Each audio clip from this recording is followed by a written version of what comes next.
I didn't realize how dissatisfied voters were until 2012 when I read about a poll in which 1,000 likely U.S. voters were asked, would a group of people selected at random from the phone book do a better job addressing the nation's problems than the current Congress?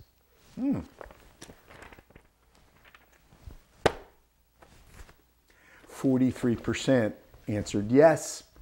At that time, the positive ratings of the U.S. Congress had reached an all-time low that persists to this day.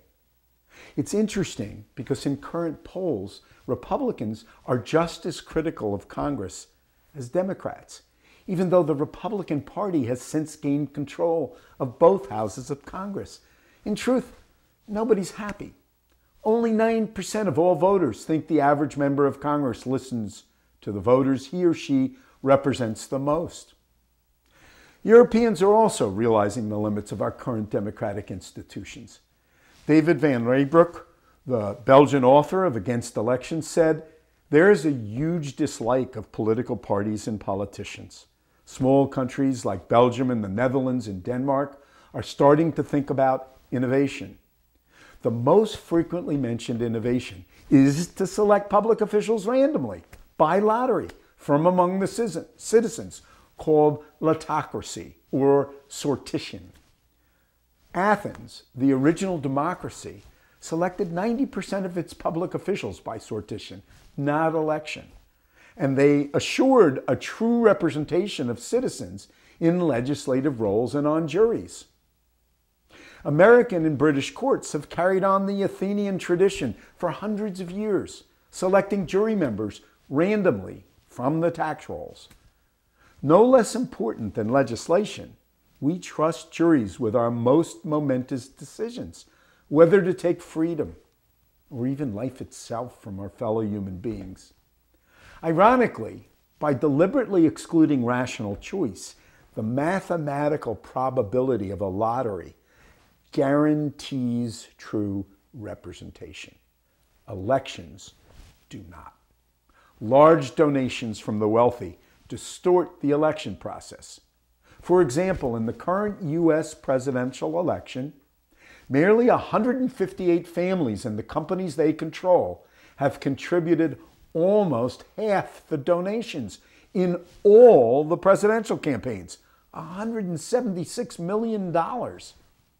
Their money dominates legislative campaigns as well. So what would it look like if we did something different? With 50 states in the U.S., perhaps one legislature might try an experiment with sortition rather than election. Or perhaps we might create a one-time lotocratic legislature of 435 representatives, one from each congressional district, as a demonstration project, with funding and staff all dedicated to creating legislation on a single controversial issue, like gun control. The commission process used in 2005 to deal with a controversial list of U.S. military base closings only allowed Congress the option of a yes or no vote on the commission's proposed list.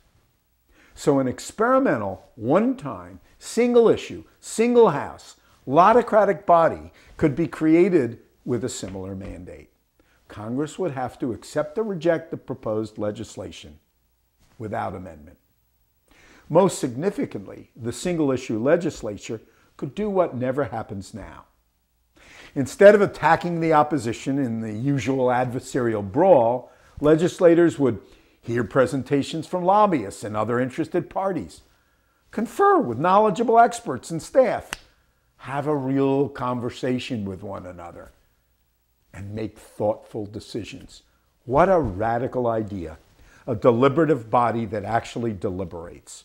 And legislators whose main concern is legislation, not fundraising for the next election.